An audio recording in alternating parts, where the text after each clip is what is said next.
جولة جديدة من دوري جوال للمحترفين كان بطلها ترجي وادي النيس، والذي اكتسح أهل الخليل بالأربعة ليقترب من ارتداء ثوب بطل الشتاء بعدما عزز صدارته لجدول الترتيب ب24 نقطة.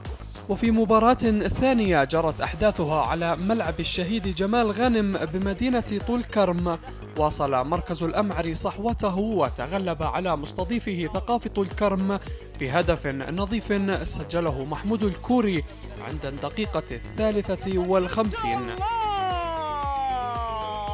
ليرفع الأمعري رصيده إلى 11 نقطة في المركز الثامن، تاركا العنابي في المركز 11 وقبل الأخير. وعلى الملعب نفسه عمق مركز بلاطة من جراح إسلامي قلقيلية، فسجل المصاب أدهم أبو رويس هدفا وضاعف عمر أردنية النتيجة. وعزز عبد الحميد أبو حبيب الفوز بصاروخ لا يصد ولا يرد ليزيد الجدعان من معاناة أسود الشمال في المركز الأخير.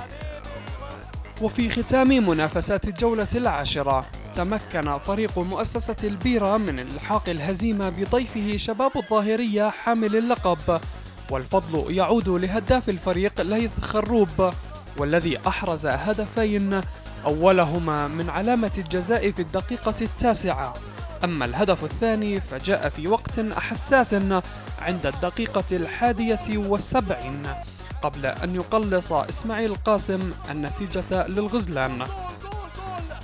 وبهذا الفوز ابتعد فرسان الوسط عن منطقة الهبوط بفارق 3 نقاط، فيما حافظ الغزلان على المركز الثالث.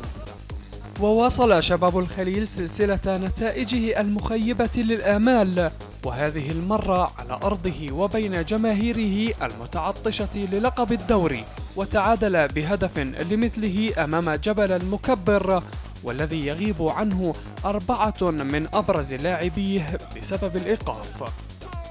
وفي المباراة الختامية للجولة عاد شباب الخضر إلى سكة الانتصارات من بوابة الجريح هلال القدس، حيث حقق الوافد الجديد لدور الأضواء فوزا هاما على أسود العاصمة بهدف ثمين أحرزه علي عدوي، ليقفز بذلك شباب الخضر إلى المركز الرابع، فيما بقي الهلال سابعا.